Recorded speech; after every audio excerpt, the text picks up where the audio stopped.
Step into Riley's Geek World, where the geeks unite. From comics to gaming, every nerd inside. She dives into the fandoms, exploring all the lore. Riley's the hostess, she'll take you on a tour. Welcome to Riley's Geek World, where the geeks are never alone. Discovering new dimensions in every episode. From black heroes to wizards and everything that's cool. Riley's Geek World, where geeks. Hello, geeks and geekettes, and welcome to another episode of Riley's Geek World, the podcast where I talk about all things geeky and nerdy. I'm your host, Riley Murphy, and today I have a very special topic for you: Crisis on Infinite Earths, the classic and iconic comic book series from DC Comics that changed the DC universe forever. If you're a fan of superheroes, multiverses, and epic crossovers, then you're in for a treat. But before we dive into the Crisis, let me give you a quick disclaimer. This episode will contain spoilers for the series, so if you haven't read it yet, I highly recommend you do so before listening to this podcast. Trust me, it's worth it. All right, are you ready? Let's go! So, what is Crisis on Infinite Earths? Well, it's a 12-issue limited series that was published from April 1985 to March 1986 by DC Comics. It was written by Marv Wolfman and penciled by George Perez, two of the most talented and influential creators in the comic book industry.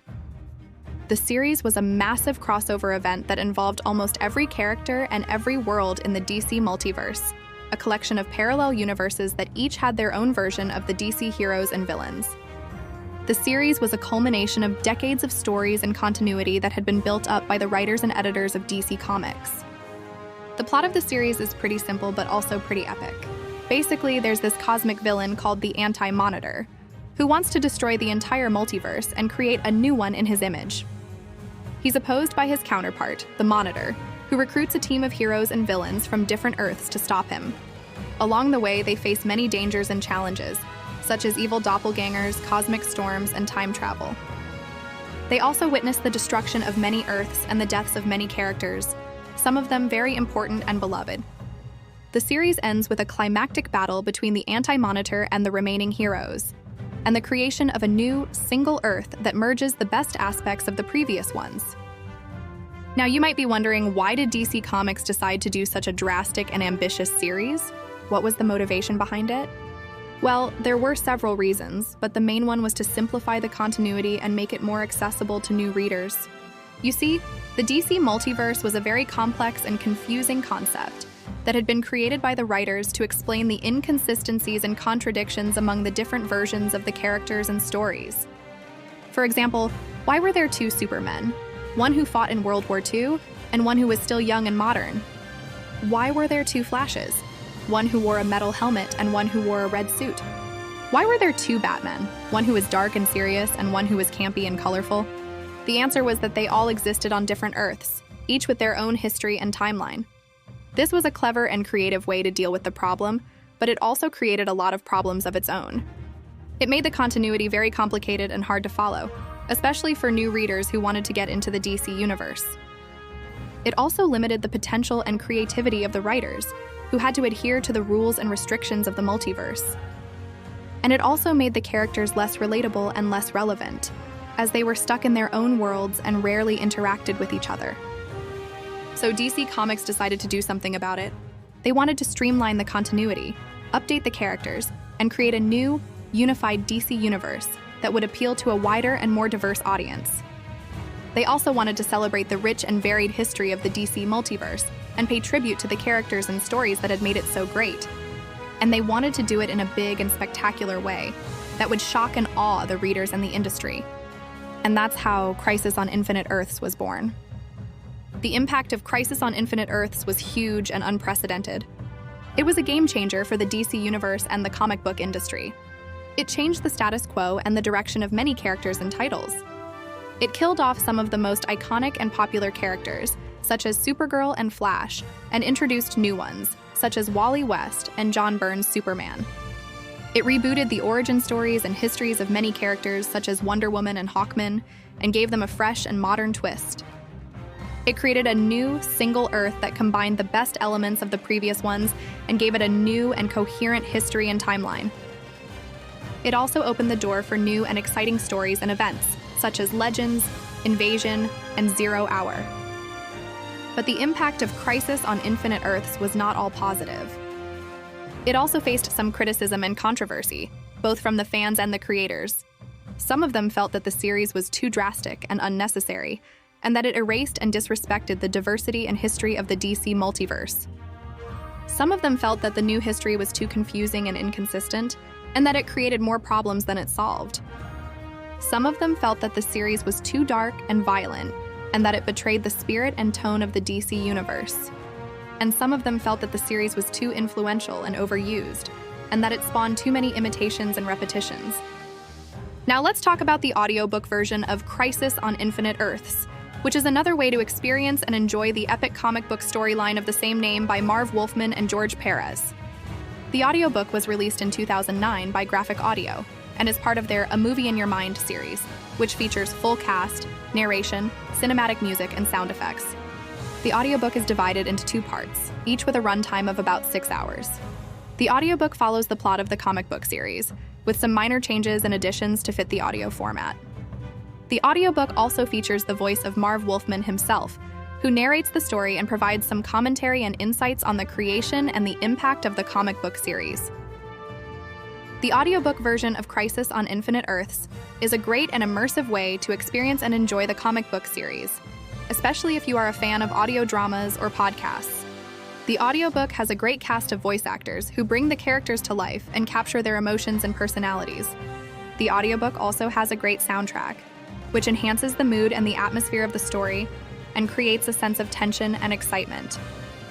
The audiobook also has great sound effects, which make you feel like you are in the middle of the action and the spectacle and create a sense of scale and scope. The audiobook also has the advantage of having Marv Wolfman as the narrator, who gives you a behind-the-scenes look at the comic book series and shares some of his thoughts and opinions on the story and the characters. The audiobook version of Crisis on Infinite Earths is not the only way to experience and enjoy the comic book series, however. There are also other media that adapt, expand, and explore the Crisis on Infinite Earths storyline, such as the animated movie Justice League, Crisis on Infinite Earths, Part 1, which is the first of a trilogy of films that will adapt the comic book series for the Tomorrowverse, the shared continuity of the DC animated films that began with Superman, Man of Tomorrow, see it. There is also the Arrowverse crossover event Crisis on Infinite Earths, which adapted the comic book series for the live-action TV shows based on DC Comics characters, such as Supergirl, Batwoman, The Flash, Arrow, and Legends of Tomorrow. Each of these media has its own style and approach, and offers a different perspective and interpretation of the comic book series. Now let's talk about the new animated movie Justice League, Crisis on Infinite Earths, Part 1, which is the first of a trilogy of films that will adapt the epic comic book storyline of the same name by Marv Wolfman and George Perez. The movie is set to be released in January 2024 and will feature the heroes of the Tomorrowverse, the shared continuity of the DC animated films that began with Superman, Man of Tomorrow. The movie will follow the heroes as they face the threat of the Anti-Monitor, a cosmic entity that is destroying the multiverse, and the Monitor, his counterpart who is trying to recruit heroes from different Earths to stop him.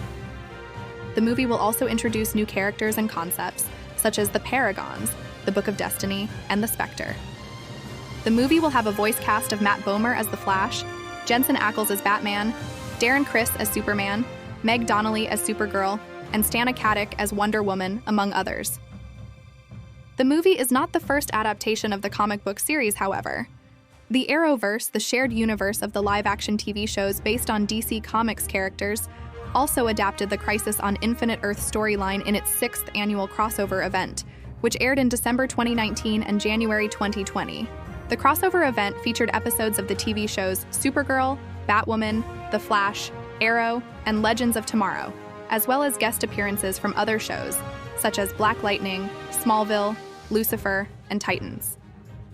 The crossover event also followed the plot of the comic book series, with some changes and additions to fit the Arrowverse continuity and characters. The crossover event also featured many references and homages to the comic book series, as well as other DC media, such as the movies, the animated shows, and the video games.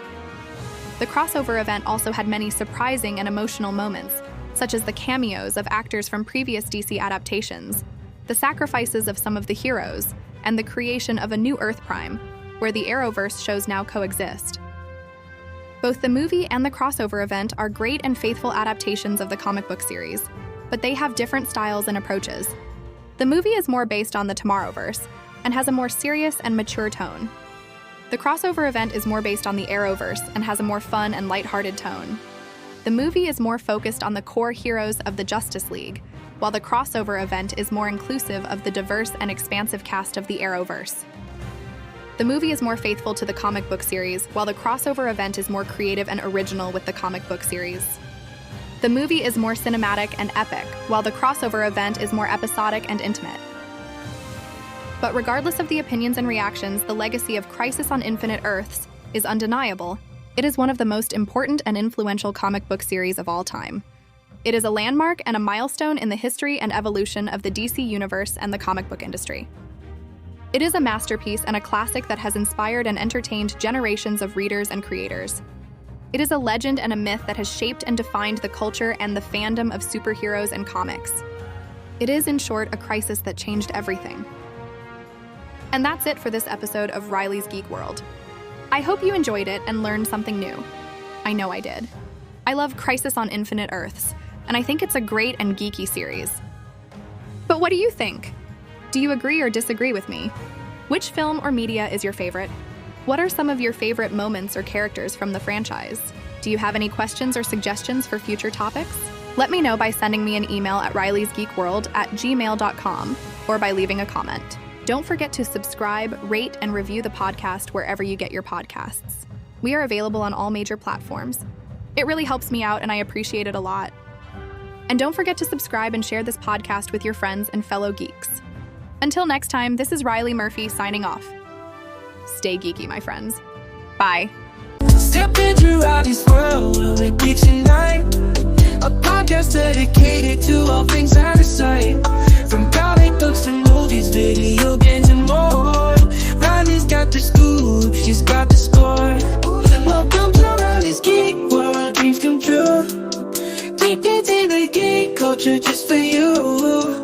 Every episode a brand new theme explored. In Riley's Geek World, there's never a dull chord.